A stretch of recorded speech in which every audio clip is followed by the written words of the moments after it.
सभी लोग information broadcast ministry की तरफ से यहाँ पर आज़ादी का अमृत महोत्सव और गुड गवर्नेंस सेलिब्रेट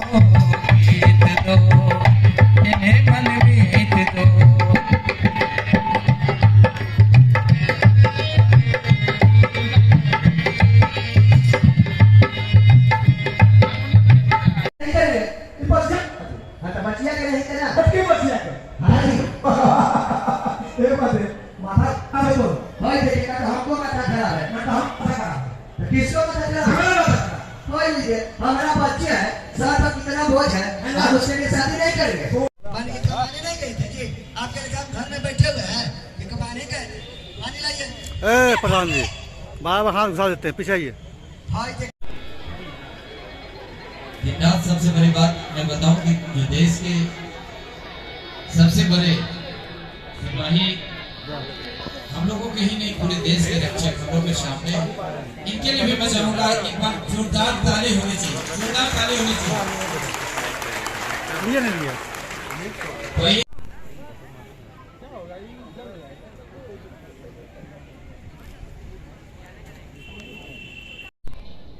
हम राजनीति में तो मात्र 2 साल से आए हैं, लेकिन अपने पिता अपने माता के साथ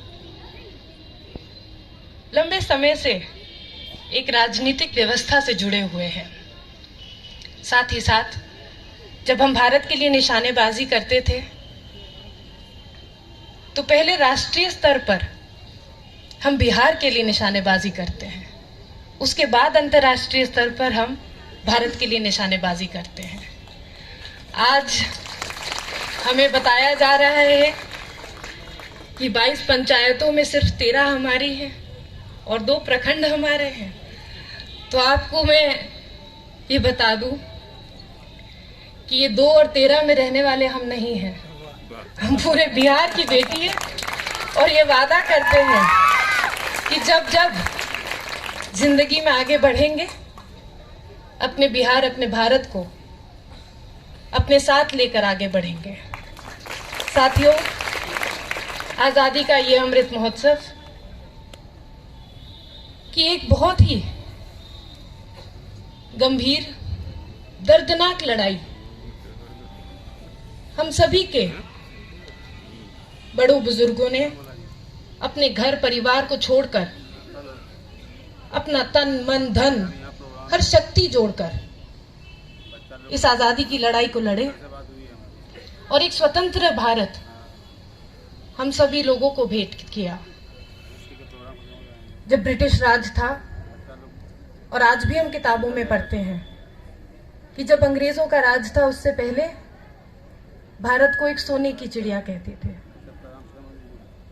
और ये सोनों का जो सोना है जो वर्तमान में हमें पता चला है, मुझे लगता है कि उस वक्त भी भारत में बिहार ही उस सोने की चिड़िया की मुख्यालय होती थी, क्योंकि आज भी भारत का सारा सोना तो हमारे सोनो प्रखंड में है। लेकिन इस लड़ाई के बाद एक समय आया, जिस तरह से अभी विनय जी हम सभी लोगों के बीच में बता रहे थे कि जीडीपी जो 22% थी वो गिर के मात्र 3% हो गई। भारत को पुनः आजादी की लड़ाई जीतने के बाद अपने पैरों पर खड़े होने का मौका मिला। इस संघर्ष में, इस स्वतंत्र भारत के निर्माण में अनेकों लीडर हमारे साथ आए, हमें मार्गदर्शन दिया और आज भारत को एक ऐसी जगह पर लाकर खड़ा किया है जहां पर हमें कोई क्रिकेट मैच खेलने की जरूरत नहीं होती भारत और पाकिस्तान के रिलेशंस ठीक करने के लिए। आज पाकिस्तान को भी पता है कि आदरणीय नरेंद्र मोदी जी के शीर्ष नेतृत्व में यदि पाकिस्तान से कोई भी हमला होगा तो उसका दुगना और जबरदस्त जवाब हिंदुस्तान और भारत देगी। आज भारत का बच्चा बच्चा जानता है कि मोबाइल के माध्यम से वो पढ़ भी सकता है और आगे बढ़ के आत्मनिर्भर कैसे बनना है किस राह पे चलना है, क्या कारोबार करना है। सिर्फ सरकारी नौकरी नहीं, बल्कि अपने गांव ग्रामीण के लोगों को नौकरी देकर भारत को आगे बढ़ाना जानता है। आयोजन किया जा रहा है सर।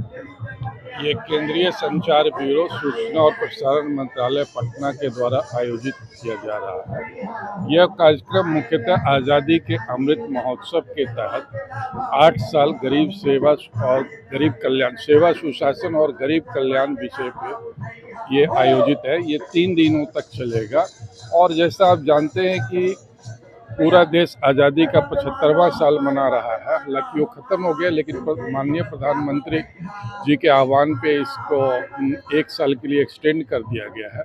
उसी कड़ी के तहत हम लोग आज यहाँ पे खैरा में पहुँचे हैं, हमारा विभाग, और इसका मुख्य उद्देश्य है कि आज़ादी के इतिहास को नई पीढ़ी के लोग जाने समझें। इसको लेकर के हमने एक प्रदर्शनी लगाया है और साथ ही इस सरकार का एक और मंशा है कि हम आज़ादी के उन गुमनाम स्वतंत्रता सेनानियों को, सिपाहियों को भी याद करें जिन्हें इतिहास के पन्नों पे ज़्यादा स्थान नहीं मिल पाया। इसलिए हमारे एग्जीबिशन पैनल में कुछ गुमनाम नायकों को भी हम प्रदर्शित करने की कोशिश कर रहे हैं। उसके बाद हमारी दूसरा पार्ट जो एक प्रदर्शनी का है वो सेवा सुशासन और गरीब कल्याण के 8 वर्ष पर है, जिसमें कि पिछले 8 वर्षों में एनडीए सरकार द्वारा जो भी गरीबों के कल्याण के लिए और देश के विकास के लिए जो भी कार्य किया गया है उसको हमने प्रदर्शित किया है।